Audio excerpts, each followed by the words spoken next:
Leah Widener, and I'll be doing a speech about animal rights.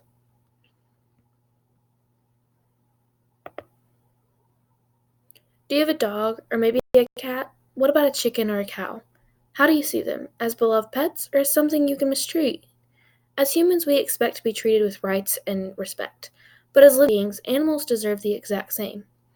In this speech, I will discuss the unnecessary procedures performed on pets, how animals are exploited for human entertainment, and how some are even endangered due to the desire for their tusk or fur. For many years, people have decided what is best for their animals, dogs and cats in particular. Owners have their dogs' ears cropped and tails docked, they will use shock collars and invisible electric fences, and have their cats declawed. Many dangers and risks come with declawing cats, such as the pain, the cat going under anesthesia, and the 10 amputations the cat has, not only of the cat's nails, but of the cat's joints as well. In 2017, Sarah Fetch wrote an article for Popular Science, explaining how this procedure produces risk and dangers for the cat. The cat loses a defense mechanism, can have issues walking normally after surgery, can stop using litter boxes, and can even develop paranoia from feeling vulnerable. Ear cropping and tail docking is usually done when the dog is still a puppy. Ear crops can be done between 6 and 12 weeks, while tail docking is usually done within 2 to 3 days of puppies being born. Despite when these procedures are done, the dog still goes through the pain. Dogs can acquire ear infections, have complications from anesthesia such as anaphylactic shock or swelling from allergic reaction while undergoing ear crops. Many veterinary practices have begun not to offer these procedures because they do not offer any health benefits to the animals whatsoever. All of these procedures are done because the owner is simply not satisfied with the animal's looks or does not want to find alternatives to cat scratching. Now that I have discussed the impact of animals going through unnecessary procedures, let me move on to my next point, which is how animals are exploited for human entertainment. As humans, we are mammals.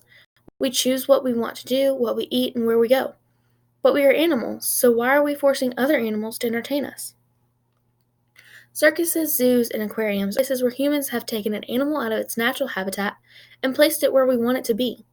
For instance, we remove penguins from their natural habitat and place them in zoos, so people who do not want to travel, or perhaps cannot travel, can see those penguins in real life. In 2010, Anastasia Niedrek wrote an article for Animal Legal and Historical Center of Michigan State University discussing the abuse, neglect, and living conditions of animals kept by a circus. The animals are kept in small barren cages while they're chained to a wall while traveling from town to town. Without proper ventilation and care, these animals are at risk of dying from the high temperatures in certain areas of the world. Anastasia Niedrek also wrote in her 2010 article about what happens to the animals once the circus feels they are no good to them anymore. The term canned hunts is used when describing what these poor animals are being used for after the circus does not have a use for them. A canned hunt facility offers people the chance to hunt a wild and dangerous animal at close range. In 2016, Censor wrote an article for KQED Education investigating the behavioral differences between animals kept in zoos and animals that live in their natural habitats. One study done with chimpanzees showed that chimpanzees living in the zoo exhibited behaviors like rocking back and forth, tearing out their hair, self-mutilation, and drinking their own urine, whereas those living in nature did not. Censor's article from 2016 also states that there are high mortality rates within the animals that have been released back into the wild from captivity. These animals have been dependent on humans their entire lives for care and food, so it is easily explained why these animals cannot survive in the wild. Now that I have discussed the impact of circuses and zoos keeping animals in captivity, let me move on to my next point, which is how some species are endangered simply because of a human's desire for their tusk or fur. Although not commonly seen in the States, there are animals that are hunted for just their tusk or their fur all over the world. Poachers will kill animals such as elephants, rhinos, and tigers just for their tusks and fur. These animals are being killed and then left to rot after the poachers get their money-making body part. In February 2019, Arata C. Estrada wrote an article for the One Green Planet highlighting the effects of poaching on the environment, nearby communities, and the population of the hunted.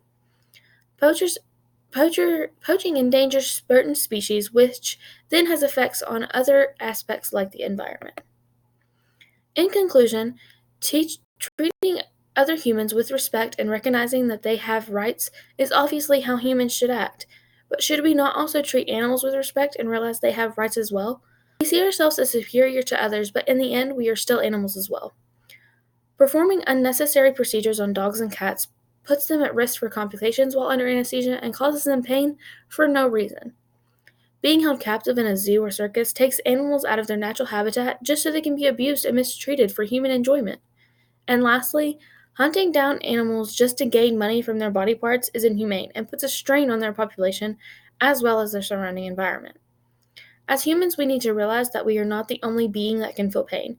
We need to take compassion on the animals that cannot verbally express their pain or discomfort. We should not take advantage of this or just do whatever we want, because if we continue to do so, we will end up destroying the world. This is my works cited page. Thank you for listening, and I hope you enjoyed.